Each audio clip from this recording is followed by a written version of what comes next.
So this whole semester, we pretty much dealt with myth. I have mentioned fairy tales, I've mentioned folk tales and legends way back at the beginning of the semester and delineated some of the differences between them. And I'm going to briefly mention those again. Myth has to do with deity. Now, the definition of myth, as we've also seen, is widely applied and interpreted differently by different mythologists or mythographers, but it does have to deal with deity. But within that, there are different kinds of myth. There are didactic myths, myths that are historical allegory, and all of those functions that Joseph Campbell talked about why myth is important. Fairy tales are like myth in some aspects, in that they have magic. They deal with supernatural or magical occurrences. They are didactic as well.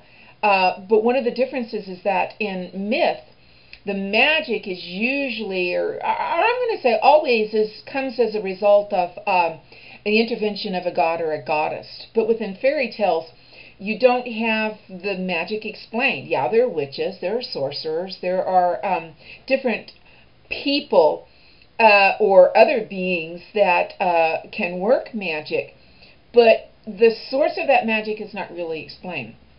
Folk tales are a bit different from both myth and fairy tales in that they are truly didactic. They are to teach a lesson. And quite often folk tales are to compare and contrast rich people or city people to the plain people, the country people. And the country people come out ahead. That's why they're called folk tales instead of rich people tales.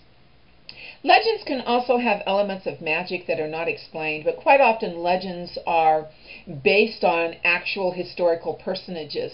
For example, Johnny Appleseed, John Chapman, his story is legendary, and there's not really magic within his story, but you do hear aspects in other legends.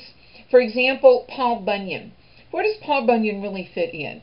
Is he a legend? Is he actually based on someone? Don't know for sure. He's not a myth. Is he a folk tale? Not really. He's not a fairy tale. So sometimes it's extremely difficult to classify these stories. But Paul Bunyan, while, again, difficult to classify, does have far-fetched elements within his tale. I don't know if that we call them magical. But for example, Paul Bunyan's size is highly exaggerated, a big case of hyperbole, and yet his size is never explained.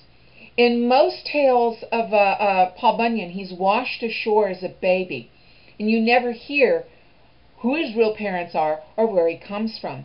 Within a myth, his father would be a god, perhaps his mother would be immortal and perhaps not.